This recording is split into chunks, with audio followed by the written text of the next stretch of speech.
قوم اور جو پالیسی میکرز ہیں بوتھ ملٹری اور سویلین، دے ور ان شاک.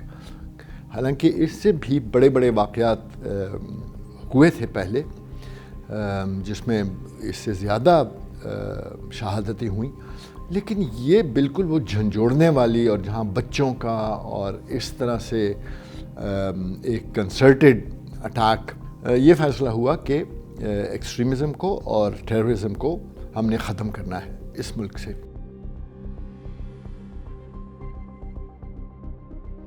یہ اے پی ایس کا دردناک واقعہ ہوا جو ہماری تاریخ کا ایک بہت بڑا ثانیہ ہے.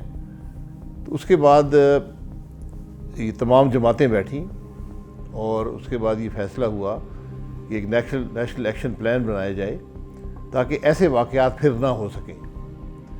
تو یہ 20 نکات کا پلان تھا. کچھ فوری ایکشن کے تھے، کچھ میڈیم ٹرم تھے اور کچھ لانگ ٹرم تھے. کہ جو فوری نوعیت کے معاملات تھے وہ تو اکثر طے ہو گئے. اس میں جو اسپیشل کورٹس بننے تھے، جو سینٹنسز کیری آؤٹ ہونی تھیں، جو بینڈ آؤٹ فٹس ان کے خلاف کارروائی تھی، یہ تمام چیزیں تو ہو گئیں. فاٹا کے اندر ریفارمز تھے، یعنی مین سٹریم فاٹا ہو گیا، پاکستان کا حصہ بن گیا. مقصد یہ تھا کہ وہ جو نرسری ہے یہ ٹیررزم کی، اور جہاں پر ہیٹریڈ پھیلائی جاتی ہے، جہاں پر اس قسم کی چیزوں کو فاسٹر کیا جاتا ہے، اس کو روکا جائے. تو اس میں میں سمجھوں گا کہ کچھ کامیابی ہوئی ہیں، کچھ نہیں ہوئیں، لیکن اس کے جو ایفیکٹس ہیں، جو ضرورت تھی یا جو ڈیزائرڈ ایفیکٹس تھے معاشرے کے اندر، اس میں بے پناہ کمی رہ گئی ہے. اس کے بعد اچانک ہی آپ کے علم کے اندر ہے کہ نیشنل ایکشن پلان کو ریوائز کیا گیا اور 20 سے کم کر کے اس کو 14 پوائنٹ کے اوپر لے کے آیا گیا، اور اس کا جو پورا فوکس ہے وہ چینج ہو گیا. اب وہ انٹرنل سیکیورٹی کو ڈیل تو کرتا ہے، لیکن وہ دیکھتا ہے کہ ایکسٹرنل لنکس کو زیادہ فوکس کر رہے ہیں کہ پاکستان کے اندر جتنے بھی جو پرابلم ہیں، ایشوز ہیں انٹرنل سیکیورٹی کے، وہ ان کے لنکیجز جو ہیں باہر سے کیسے وہ اس کو تھریٹ کو ایوالو کر رہے ہیں پاکستان میں اور بڑھانے میں مدد کر رہے ہیں. نیشنل ایکشن پلان کی کوئی بھی اونرشپ نہیں تھی پولیٹیکل.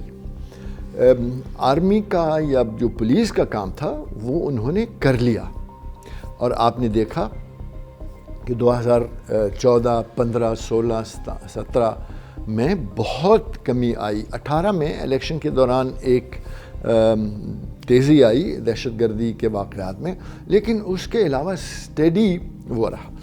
تو آپ کی جب دہشت گردی کے واقعات کم ہونے لگے اور اسپیس آپ کو آرمی نے اور آپ کی پولیس نے واپس لے کر دے دیا، تو پھر کام تھا ہمارے جو پولیٹیکل ادارے ہیں، جو ہمارے سویلین ادارے ہیں. دیکھیے یہ کنسنسس پلان تھا، ساری سیاسی جماعتیں اس پہ ایگری کرتی تھیں، ملکی ادارے، فوج بھی تھی، انٹیلیجنس کے ادارے بھی تھے، سب ایگری کرتے تھے. لیکن جب اس کی امپلیمنٹیشن فریگمنٹ ہو گئی، کچھ وفاقی حکومت نے کر دیا یا کرنے کی کوشش کی، کچھ صوبائی حکومتوں کی ذمہ داری تھی وہ کر سکے یا نہیں کر سکے، کچھ فوج کی ذمہ داریاں تھیں وہ کر سکے یا نہیں کر سکے، اور کچھ جو تھیں وہ انٹیلیجنس کے اداروں کی ذمہ داریاں تھیں. تو یہ سارے معاملات میں سمجھتا ہوں کہ ایک کوارڈینیشن کی کمی رہی، اور اس کے اندر ایک امپلیمنٹیشن کی ول تھی. کیونکہ جب بھی آپ یہ چیزیں کرتے ہیں ایک پش بیک آتا ہے، آپ کو مزاحمت ہوتی ہے. اس مزاحمت کا مقابلہ ہم شاید نہیں کر سکے، اور جن نکات میں مزاحمت زیادہ تھی وہ ابھی تک باقی. جب بھی یہ بات کی جاتی ہے کسی پبلک فورم کے اوپر کہ نیشنل ایکشن پلان ریوائز ہو گیا ہے، تو لوگ اس کو بڑی حیرت سے سنتے ہیں کہ یہ کیسا نیشنل ایکشن پلان ہے جس کے اوپر کسی بھی سطح کے اوپر مشاورت نہیں ہوئی، اور حکومت نے اچانک سے وہ ہمارے سامنے رکھا. اور یہ بھی اس وقت رکھا جب اس کی امپلیمنٹیشن کے لیے ایک سیکریٹریٹ بھی بن گیا، اور اس کے لیے جو ہے فنڈ بھی جو ہے الوکیٹ کر دیے گئے. ادارے اپنی آئینی حدود میں کام نہیں کرتے. تو وہیں سے یہ سارا معاملہ ہوتا ہے کہ ایک سول حکومت ہے، اس نے کنسنسس سے ایک نیشنل ایکشن پلان بنایا، اب اس کی امپلیمنٹیشن ہونی چاہیے تھی.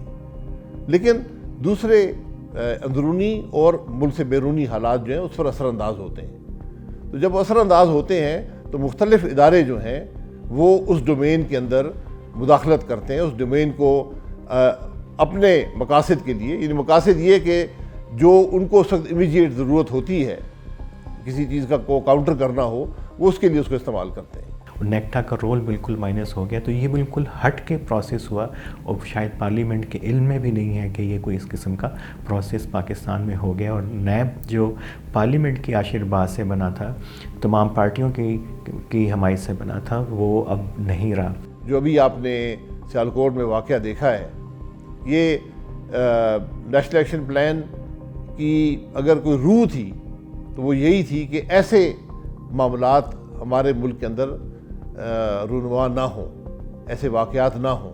لیکن یہ فیلیور کی عکاسی ہے نیشنل ایکشن پلان کی, کہ جو اس کو آپ فیلیور کی جب بات کرتے ہیں تو یقیناً فیلیور ایسے ایونٹس میں نظر آتی ہے. ہماری اسٹیٹ پالیسی رہی کہ انتہا پسندی بڑھائی جائے ضیاء کے دور میں اسپیشلی, اور سیکٹیرین ٹیررزم اور ایکسٹریمزم بڑھائی جائے. اس کے نتیجے میں آپ کی پوری قوم میں ایک انٹالرنس اور ایک انتہا پسندی کا ایک سیگمنٹ آ گیا تھا. وہ فوج ختم نہیں کر سکتی.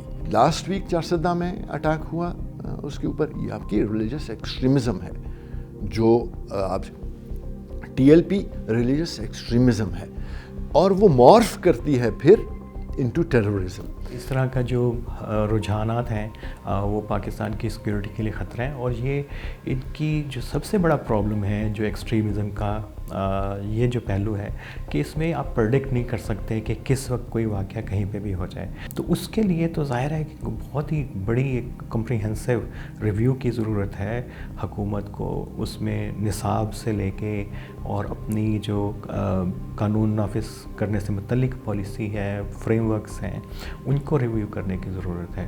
تو وہ ابھی پروسیس نہیں ہوا.